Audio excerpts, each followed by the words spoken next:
Imagine a world locked in silence. A world where the distance between cities was not measured in hours, but in days, weeks, and months. For 10,000 years, from the pharaohs of Egypt to the founding fathers of America, humanity was trapped by a single, unbreakable rule: the speed limit of nature. No matter how rich the king or how urgent the message, nothing on land could move faster than the gallop of a horse. If you lived in 1700, your world was tiny. Most people were born, lived, and died without ever traveling more than 20 miles from their home. To travel was to suffer. Roads were nothing but scars of mud carved into the earth. In winter, they froze into jagged ruts. In rain, they turned into swamps that could swallow a wagon whole. Commerce was paralyzed. A farmer with a surplus of grain could not sell it to a starving city just 50 miles away because the cost of transport was higher than the value of the food. The world was full of resources: coal, iron, timber, but they were locked away, heavy and immovable. Empires were vast on maps, but disconnected in reality. The Atlantic Ocean had been crossed, the stars had been charted, but on land, man was still no faster than Julius Caesar had been 2,000 years before. The human race was waiting for a force that could break this prison of distance. But help would not come from a horse or the wind. It would come from deep underground. It would come from fire. The answer to humanity's speed limit did not come from a scientist in a university. It came from the desperate, muddy reality of the coal mines of England. By the year 1700, England needed coal to survive. But as miners dug deeper into the earth, they hit water. Mines flooded faster than horses or men with buckets could drain them. The entire industry faced drowning. Desperation fuels invention. In 1698, a military engineer named Thomas Savery stepped forward. He built a machine called the miner's friend. It was crude, essentially a boiler that used steam pressure to suck water up a pipe. It had no moving parts, it was terribly inefficient, and the high-pressure steam often caused it to explode violently. It was a dangerous start, but it proved one thing: fire could do work. The real breakthrough happened in 1712, thanks to an ironmonger named Thomas Newcomen. Newcomen built the first truly practical steam engine. But don't picture a vehicle, picture a building. The Newcomen engine was a massive, stationary giant chained to the ground right above a mine shaft. It worked on a simple rhythmic principle. A giant piston inside a cylinder was pushed up by steam and then pulled down by the weight of the atmosphere when cold water condensed that steam. Up and down, 12 times a minute. It was slow. It was incredibly wasteful, burning mountains of coal just to heat the cylinder for every single stroke. But it worked. For 50 years, these roaring iron giants kept the mines dry. But they couldn't move. They were too heavy, too hungry, and they only moved in one direction, up and down. To create a train, this motion had to change. Enter James Watt, a Scottish instrument maker with an obsessive eye for efficiency. In the 1760s, Watt realized that cooling the entire cylinder for every stroke was a massive waste of energy. His solution was brilliant in its simplicity: the separate condenser. He kept the main cylinder hot all the time and drew the steam off into a separate cold chamber to condense it. Suddenly, the steam engine became powerful. It became efficient. And crucially, Watt developed a system of gears to turn that up and down motion into a smooth rotary motion. The engine was no longer just a pump. It was now a motor that could turn a wheel. The heart of the train had been invented. Now it just needed a body. By the turn of the 19th century, the steam engine had changed industry, but it was still a prisoner. It was trapped inside factories, chained to heavy foundations. The idea of a steam engine moving itself was considered scientific madness. James Watt, the father of steam, even claimed that high-pressure engines were dangerous and should be banned. But in the rugged mining country of Cornwall, a giant of a man disagreed. His name was Richard Trevithick. He was a wrestler, a daredevil, and a visionary. He realized that to make an engine move, it had to be small, and to make it small, he had to use dangerous, high-pressure steam, something no one had dared to tame. In 1804, at the Penydarren Iron Works in Wales, Trevithick did the impossible. He built a strange, clumsy machine that looked more like a cauldron on wheels than a train. He made a bold bet that his puffing devil could haul 10 tons of iron along a tramway. On February 21st, the world held its breath. With a hiss of steam and a clanking of gears, the wheels began to turn. It didn't explode, it moved. For 9 miles it chugged along, carrying iron and 70 men who hung on to its sides. It was the first time in human history that a machine had hauled a load on land. But victory was short-lived. The machine was a beast, but the road was weak. The cast-iron rails of 1804 were designed for light horse wagons, not a 5-ton locomotive. Under the crushing weight, the rails snapped like twigs. The engine derailed, and the owners dragged it back to the factory to be used as a stationary pump. Trevithick had proven the concept, but he had failed the reality. He died penniless and forgotten, buried in an unmarked grave. But he had lit a spark that could not be extinguished. Far to the north, in the coal fields of Newcastle, an uneducated brakesman named George Stephenson was watching. He knew why Trevithick failed, and he knew how to fix it. While Trevithick walked away in defeat, the dream of the train was kept alive in the unlikeliest of places. Not in a university, but in the grime of a coal mine near Newcastle. Here lived a man named George Stephenson. Stephenson was not a scientist. He was the son of a fireman, born into deep poverty. He did not learn to read or write until he was 18 years old, but he possessed a mechanical intuition that no book could teach. He looked at Trevithick's failed experiment and realized the core problem. It wasn't the engine that was wrong, it was the road. Cast iron rails were too brittle to hold a moving beast. Stephenson knew that if the train was to survive, the entire world beneath it had to be rebuilt. He needed stronger rails, and he needed a better engine. In 1814, in a workshop at Killingworth Colliery, he built his first locomotive. He named it Blucher. It was not beautiful. It was a chaotic assembly of gears, pistons, and smoke.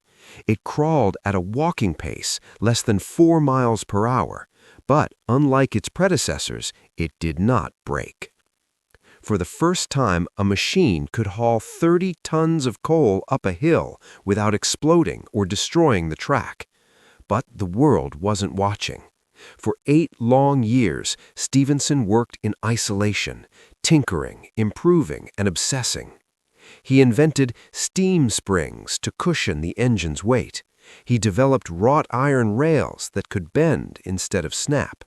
He wasn't just building a train, he was inventing the very concept of a railway system.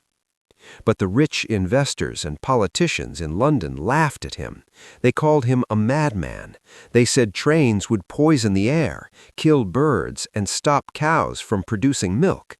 They believed that if a human traveled faster than 20 miles per hour, their body would disintegrate. Stephenson stood alone against the scientific establishment. He had the machine. He had the tracks. Now he just needed one chance to prove them all wrong. That chance would come in 1825 with a project that seemed impossible: the Stockton and Darlington Railway.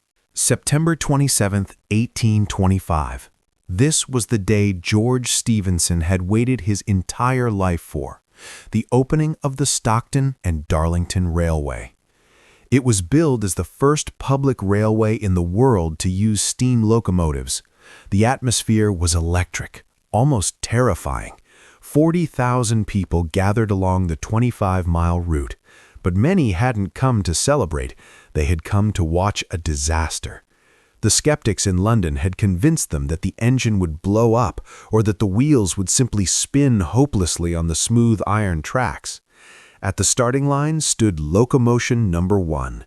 It was spitting steam and smoke, a mechanical dragon chained to a long line of wagons filled with coal, flour, and 600 brave passengers packed in like sardines. At the controls stood George Stephenson himself. According to the law, a man on horseback had to ride ahead of the train waving a red flag to warn passers-by of the approaching danger. As the journey began, the horse trotted easily ahead of the clanking machine. It seemed to prove the critics right. Nature was faster than the machine. But then, on a flat stretch of track, Stephenson decided it was time to unleash the future. He opened the regulator valve. The rhythmic chugging of the engine accelerated into a roar. Smoke poured from the tall chimney.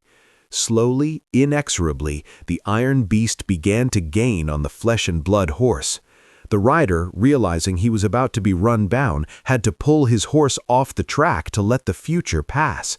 The crowd gasped. The train hit speeds of 15 miles per hour, terrifyingly fast for 1825.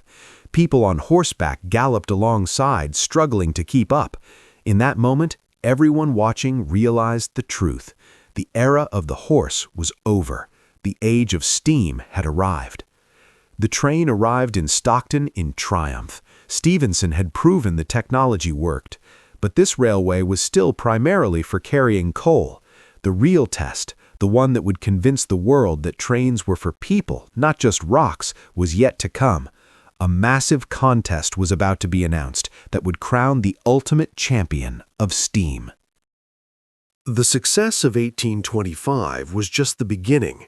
The world demanded more speed and more power. The directors of the upcoming Liverpool and Manchester Railway faced a dilemma. Should they use stationary engines to pull trains with ropes or trust these new, dangerous locomotives? To decide, they announced a gladiatorial contest, the Rainhill Trials. It was the Formula One of the 19th century. The prize was £500 and the contract to build the new fleet. In October 1829, 5 engines arrived to compete. Among them was Novelty, a crowd favorite that looked like a sleek blue carriage. There was Sans Pareil, a heavy, powerful beast. And then there was George Stephenson's new creation, painted in bright yellow and black, the Rocket. The Rocket was different. It wasn't just an engine, it was a scientific masterpiece. It used a revolutionary multi-tubular boiler. Instead of one giant pipe for fire, it had 25 small copper tubes to heat the water faster. The contest began, and disaster struck the rivals. Novelty broke down. Sans Pareil cracked its cylinder and was disqualified. The crowd groaned as machine after machine failed. It seemed the age of steam was doomed before it truly began. Then the Rocket took the track. It didn't just run, it flew. While other engines struggled to hit 10 miles per hour, the Rocket blasted down the track at 30 miles per hour. It was a speed so incomprehensible that doctors warned spectators might faint from the blur. The Rocket completed the 70-mile course without a single error. It was the only engine to finish. The judges were stunned. The crowd went wild. In that moment, the design of the steam locomotive was perfected. Every steam train built for the next 100 years would follow the blueprint of the Rocket. The horse was not just beaten, it was obsolete. The Rainhill Trials were a success, but the real test was yet to come. On September 15, 1830, the Liverpool and Manchester Railway officially opened. This was not just a track, it was the birth of the modern world. It was the first fully steam-powered intercity railway connecting two industrial giants. The Prime Minister himself, the Duke of Wellington, was there. Hundreds of thousands of people lined the tracks. 8 trains, led by George Stephenson's Northumbrian, set off in a grand parade. It was meant to be a day of pure celebration, but destiny had a darker plan. Halfway through the journey, the train stopped to take on water. Despite warnings to stay inside, passengers stepped out onto the tracks to stretch their legs and talk to the Prime Minister. Among them was William Huskisson, a famous member of Parliament and a key supporter of the railway. He walked over to the Duke's carriage to shake hands, but suddenly a shout rang out, "An engine is approaching!" On the parallel track, the rocket was speeding towards them. Panic erupted. People scrambled back into their carriages. Huskisson, weak from a recent surgery, panicked. He tried to climb into the carriage door, but it swung open, knocking him backward. He fell directly across the rails. The rocket could not stop in time. The iron wheels crushed his leg. The crowd screamed in horror. The father of the railway became the first high-profile victim of the railway. George Stephenson immediately took charge. He placed the dying man on a train and drove it to the nearest doctor at full throttle. He reached a speed of 36 miles per hour, a new world record. Although Huskisson died that night, the world noticed something else. The train had traveled faster than any ambulance in history. The tragedy made global headlines, but instead of stopping the railway, the publicity caused a frenzy. People realized that this machine conquered time itself. The Liverpool and Manchester line became an instant financial success, and the blueprint for the entire planet was drawn. While England perfected the machine, it was America that gave it a continental soul. In the 1830s, the United States was a vast, untamed wilderness. East and West were like two different planets, separated by months of dangerous travel across deserts and mountains. The first American locomotives were small. In 1830, Peter Cooper built the Tom Thumb. It was tiny, scarcely bigger than a handcart, but it challenged a horse to a race in Baltimore. Legend says the horse won that day when a belt slipped on the engine, but the investors saw the truth. The machine didn't get tired. Suddenly, railroad mania swept the nation, but American engineers faced challenges the British never dreamed of. They didn't have flat English countryside. They had the Rocky Mountains, deep canyons, and endless prairies. To conquer this, they built massive, powerful engines with cowcatchers to push obstacles aside and giant headlights to pierce the pitch-black nights. Then came the Civil War. For the first time in history, armies were moved by rail. The North's superior railway network became a decisive weapon, proving that trains could determine the fate of nations. But the ultimate dream remained, to link the Atlantic to the Pacific. In the 1860s, two armies of workers, Chinese laborers from the West and Irish immigrants from the East, began the greatest construction project of the 19th century. They blasted through granite mountains and laid tracks across scorching deserts. On May 10, 1869, at Promontory Summit, Utah, the two lines met. A golden spike was hammered into the final tie. The telegraph sent a single-word message to the entire country: gun.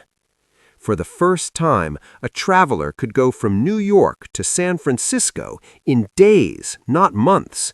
The Wild West was tamed. The modern United States was truly born, stitched together by iron threads. By the late 19th century, the train had conquered the world. But it was no longer just a smoky iron box for carrying coal. It had become a palace on wheels.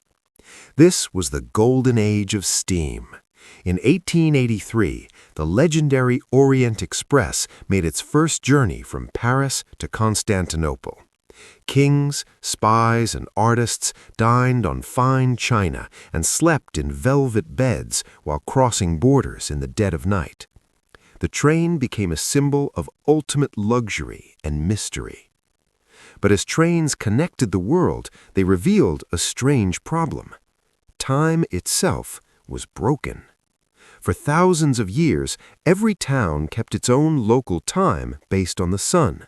When it was noon in London, it was 12:02 in Reading and 11:48 in Bristol.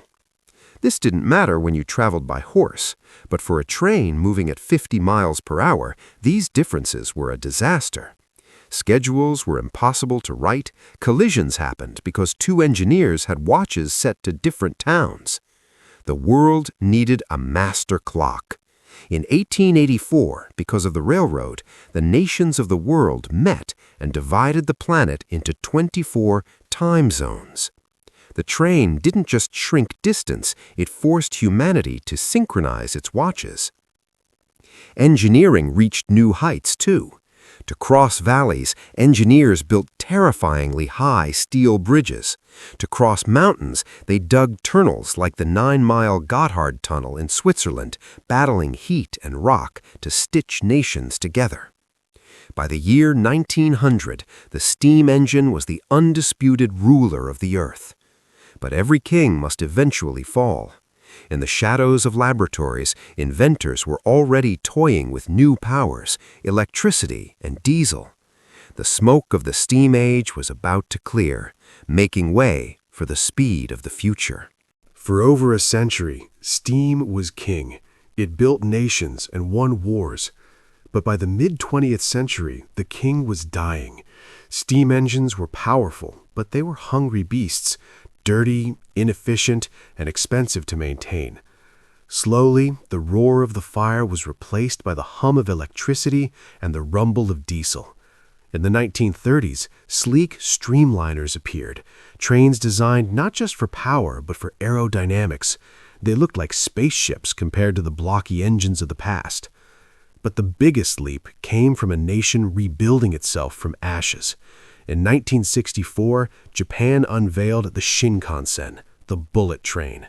While the rest of the world was busy building highways and airports, thinking trains were obsolete, Japan proved them wrong. The Shinkansen didn't just run, it glided at 130 miles per hour. It was quiet, punctual to the second, and incredibly safe. It revived the railway for the modern age, inspiring high-speed networks across Europe and Asia. Today, we stand on the edge of a new frontier. Maglev trains float on magnetic fields, touching nothing, flying at speeds of 370 miles per hour. We are dreaming of hyperloops that could travel faster than sound. From the slow, muddy struggle of the horse cart to the magnetic flight of the future, the journey has been breathtaking. Looking back at history, the train did more than just shorten travel time. It united divided states into countries. It turned local markets into global economies. It allowed us to leave our birthplaces and see the world. The steam may be gone, but the spirit remains the same. The iron horse broke the chains of nature's speed limit. It proved that humanity is not bound by distance. The train didn't just move people, it moved civilization forward.